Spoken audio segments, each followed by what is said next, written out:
Bonjour, je fais cette vidéo en tant que philosophe catholique. C'est avec beaucoup de dépit et de tristesse que je suis une affaire de mœurs qui se déroule là dans le département de Grand'Anse. Donc voilà, c'est un prêtre catholique et une jeune femme. Et j'ai écouté les deux. Hein, donc, bon, il y a des vidéos comme ça sur YouTube et les deux sont convaincants au point où, voilà, je ne sais pas qui a raison, qui a tort, mais en tout cas, quelqu'un ment. Et le problème avec ce genre de choses, hein, bon, c'est le scandale. Hein, voilà. Euh,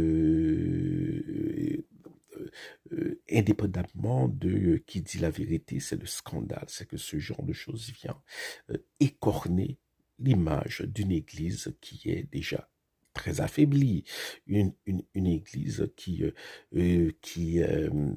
très peu de popularité auprès des jeunes. Hein. Il y a l'effet trompe-l'œil hein, des chaînes, voilà, YouTube catholiques. Hein. Voilà, mais il y a des chaînes vaudouisants et des chaînes protestants qui ont autant ou plus d'abonnés. Donc, c'est un pays. Lorsque j'étais adolescent dans les années 90, on pourrait dire que 70% des Haïtiens sont catholiques. Aujourd'hui, hein, voilà, bon, c'est bon, j'imagine que c'est pas plus de 35%.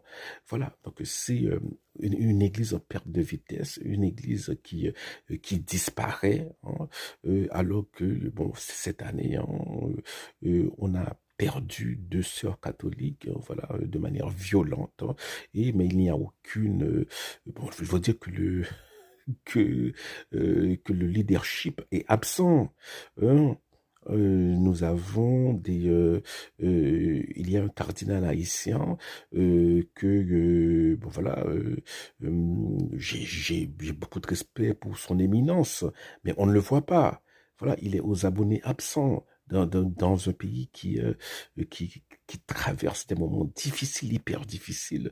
Voilà, donc les laïcs non plus. Hein, bon, voilà, je me compte parmi les laïcs. Nous ne faisons pas notre travail. En tout cas, ce genre de scandale vient. Hein, donne du grain à moudre à ceux qui déjà détestent l'Église, qui pensent que l'Église, voilà, ce sont des hypocrites, voilà, c'est ce genre de choses, voilà, vient détruire.